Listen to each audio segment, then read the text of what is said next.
సరి అయిన విశ్వాసాన్ని నువ్వు ప్రదర్శించినప్పుడు నీళ్లు నీకు నేలగా మారుతాయి. నీకు అర్థం కాలే? లోతైన పరిస్థితులు కాస్త నువ్వు అడుగుపెట్టే నేలగా మారిపోతాయి.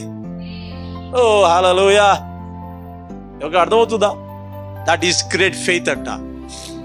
ఇది గొప్ప విశ్వాసం. మళ్ళీ చదువుదాం. పేతురు, ప్రభువా నీవే అయితే నీళ్ళ మీద నడిచి నీ యొద్దకు వచ్చుటకు నాకు సెలవిమ్మని ఆయనతో అనెను. అంటే దేవుడు ఒక్క మాట ఇస్తే, దేవుని గూర్చిన జ్ఞానం నీకు ఆపాదించబడి కొంచెం తెలిసి కొంచెం వాక్యము నీ యొద్దకు వచ్చి నువ్వు కొంచెం నమ్మగలిగితే you can walk in the middle of the sea అంట. హల్లెలూయా! ఆ సముద్రంలో ఆ పరిస్థితుల్లో కూడా నీవు నడవచ్చు అంట. ఎంత గొప్ప విషయం అండి! అర్థమైందా? ఎవరికన్నా దేవుని మాటని ఎవరైనా నమ్మగలిగితే, నేను చెప్తున్నాను కదా, నువ్వు ఎలాంటి పరిస్థితుల్లో అయినా నువ్వు నిలబడగలుగుతావు, నువ్వు జయించగలుగుతావు అంతే. నువ్వు మాట్లాడుతావు, నువ్వు జయిస్తావు అంతే. Praise the Lord. కొందరు విశ్వాసాన్ని నేను చూసిన, వాళ్ళు మాట్లాడతారు కానీ నడవలేరు. విశ్వాసంతో మాట్లాడే వాళ్ళు అదే మాటను బట్టి వాళ్ళ జర్నీని కొనసాగిస్తారు. Praise the Lord. అర్థమైంది ఎవరికన్నా?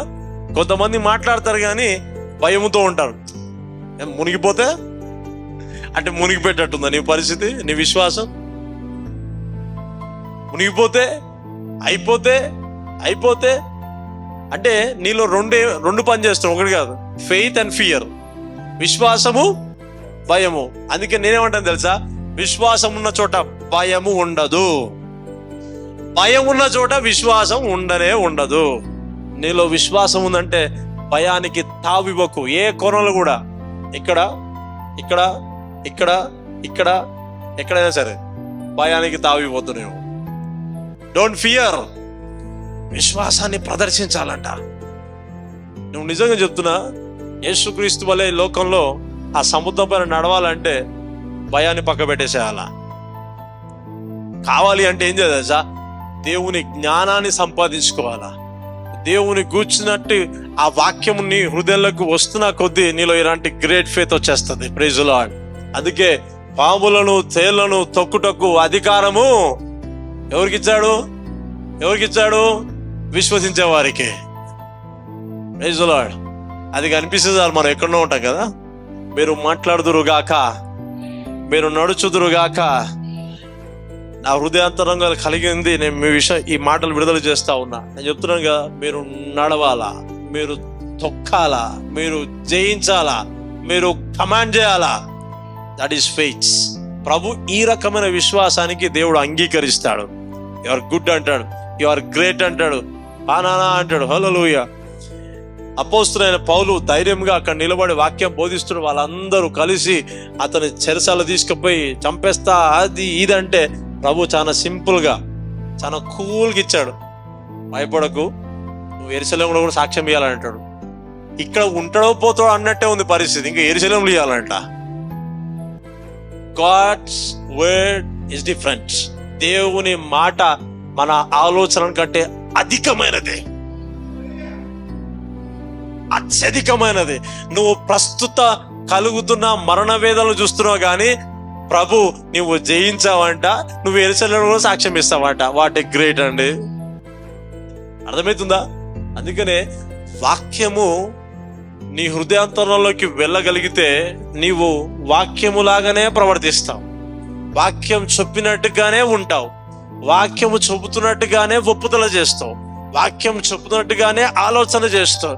అది రోగమైనా, కరువైనా, ఇబ్బంది అయినా, కష్టమైనా. మన సంఘంలో ఉన్న వాళ్ళు క్రిస్టమస్ వాళ్ళ షాపింగే కాదు, ఇంకొకరు షాపింగ్ చేసే కెపాసిటీ వచ్చును గాక. డబ్బుల్ని రమ్మని ఆజ్ఞాపిస్తున్నా యేసునామమున అలా. హలో మనీ చెప్పండి. Hello Mani, where are you? Come in the name of Jesus. యేసునామమున ఆజ్ఞాపిస్తా ఉన్నా. నా విశ్వాసాన్ని దేవుడు కనపరుస్తాడు. It's my faith. హల్లెలూయా. ఇది జరుగును గాక, ఇది నెరవేర్చబడును గాక. Praise the lord. మీ నోరు అలా మాట్లాడును గాక. ఎంతసేపు మనీ వస్తలేదు. In the name of Jesus Christ. కొన్నిసార్లు నా విశ్వాసాన్ని బాగా కొంచెం సాగదీసింది ఎవరు తెలుసా? దయ్యం పట్టినోళ్ళు నా విశ్వాసాన్ని బాగా సాగదీసినారు. నన్ను రెచ్చగొడతా ఉంటారు. నేను పోను, నువ్వు ఏమైనా చేసుకో, నువ్వు ఎట్లా పోను, నేను పోను, నన్ను ఆమె ఎంతగానో ప్రేమిస్తుంది, ఇక్కడనే ఉంటా, నువ్వు ఎట్లా చేస్తున్నావు, నువ్వు పోవాల్సిందే అంతే. 15 నిమిషాలు కాస్త అరగంట అయ్యేది, అరగంట కాస్త 1 hour అది. కొన్ని మొండిదయాలు ఉంటాయి, అట్లా ఏం చేస్తాం? నా మొండిదయాన్ని చూసి అవే పోయినాయి. దేవునికి స్తోత్రం. విడుదల పొందిన వాళ్ళు మన సరౌండింగ్ లోనే ఉన్నారు. అందుకనే అపవాదికి నీవు విరుద్ధంగానే నిలబడాలి. ఎప్పుడైనా పారిపోయే వ్యక్తిగా ఉండొద్దు. నువ్వు వాడు తీసుకొచ్చే ప్రతి ఆయుధానికి నువ్వు ఎదురు నిలబడాలా. నువ్వు పారిపోతున్నా కొద్దీ వాడు ఒకటి ఇస్తూనే ఉంటాడు. దేవునికి విశ్వాసి పరిగెత్తడు, నిలబడతాడు అంతే. డానియేల్ ఎప్పుడు పరిగెత్తడం చూసాను, ప్లీజ్ నన్ను ఏకండి అన్నాడా? సింహాలో బోన్లు వేస్తానంటే వద్దు ప్లీజ్ నేను చచ్చిపోతా అన్నాడా? నువ్వు వేసే, నా పని నేను చేసుకుంటా, నీ పని నువ్వు చెయ్యి. He knows. ఆయనకు తెలుసు ఆయన ఎవరిని నమ్ముతున్నాడో. మీకు కూడా తెలియను గాక నీవు ఎవరు నమ్ముతున్నావో, నీ దేవుడు ఎవరో, నీ సృష్టికర్త ఎవరో. ఆమేన్.